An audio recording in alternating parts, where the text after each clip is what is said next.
contact info bu yerdan name'ni almashtirib qo'yaman men. Name, career, active life bo'lib qolgan. Shuni o'zimda ismimga almashtirib qo'yaman. Feedback.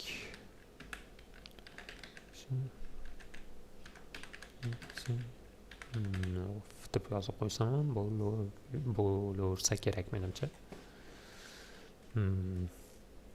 Client accountni ham biriktirish mumkin ekan va agentlik akkauntlarini ham biriktirish mumkin ekan. Update deb yozib qo'yaman. Shunda saqlanib turib qoladi.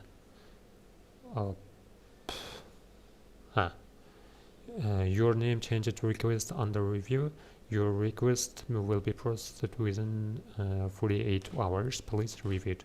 Identify police. Xullas 48 soatdan keyin almashtirish mumkin ekan, chunki hozirgina ro'yxatdan o'tgan narsani ismda hozir almashtirib bo'lmas ekan, ya'ni 2 kundan keyin. Пока что hozir akkaunt tekshiruvga ketdi. Ular tekshirib, ko'rib, keyin akkauntni yanada aktiv holatga o'tkaztirib berishadi. Пока что bu yerda to'g'ri hammasi. Text information history, ya'ni bu ikkalasi soliq ma'lumotlarini kiritish kerak bo'ladi. Aslida soliq ma'lumotlari bu kiritish kerak.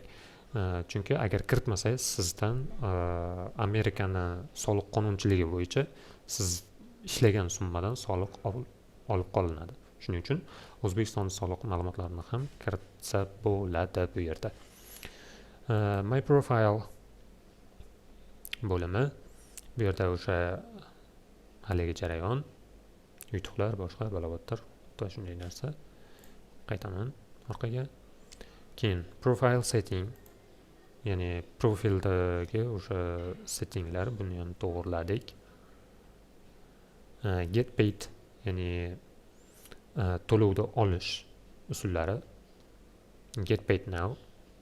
Add method, ya'ni withdrawal method, bu pulni chiqarish yo'llari. Bu yerda o'sha add methodni bosasiz. Bosib bu yerdan Payoneer, PayPal, yana bu asosan bu yerda shular ekan, banklar orqali turibdi, ya'ni transfer turibdi. Buni to'liq o'qib chiqish kerak bo'ladi. Maslahat beramiz, bizda ko'pchilik PayPal ishlatadi. Payoneer ham bo'ladi. Payoneer ham ochsa bo'ladi.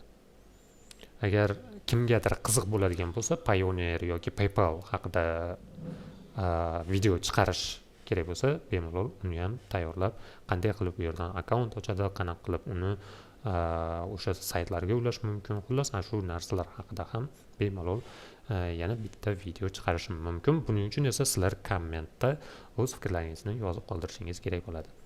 Rahmat. Demak, my team, bu yerda my teamda bu meni jamoam degani, bu yerda hech qanaqa narsa yo'q, пока что. Connected service, ya'ni aloqador servislar. Bu yerda asosan Google bilan Apple turibdi. Agar sizda iPhone bo'ladigan bo'lsa, iCloud orqali o'tasiz. Agar Google bo'ladigan bo'lsa, Google account orqali.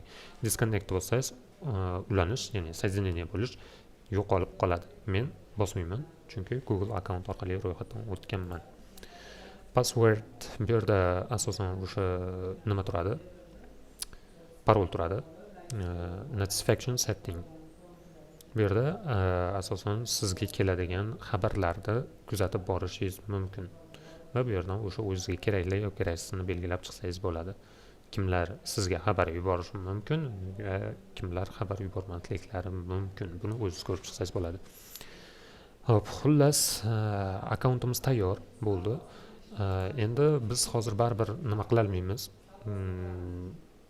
Ish ola olmaymiz, chunki akkaunt tasdiqlanishi kerak. Tasdiqlanmasa iloji yo'q. Mana find work ga bosib, bu yerdan o'sha ishlarni ko'rishimiz mumkin, lekin ola olmaymiz. Mana YouTube thumbnail yasash kerak ekan, Mr. Beast kanaliga ekan. Wow, qoyil. Soatiga $3-6 ekan. 3 oydan 6 oygacha 24 minut oldin joylagan buni. va Photoshopni bilishi kerak. Bo'ldi. Boshqa narsa emas ekan. Mana shu ish bo'ladi. Bu yerda yana qo'shimcha ishlar ko'rsatyapti va ishni tavsifi mana bu yerda nima qilish kerakligi, mana bu yerda qanaqangi narsalar, talablar haqida va bu yerda apply now deb bossak ham bo'ladi. Hozircha 16 ta odam yoki 50 ta. Xullas bu yerda o'ziga yarasha raqobat bor bu yerda. O'sha dizaynerlar o'rtasida ham, boshqa nimalar o'rtasida ham o'ziga yarasha raqobat bor. Bular haqida esa men sizlarga keyingi videolarda aytib o'taman.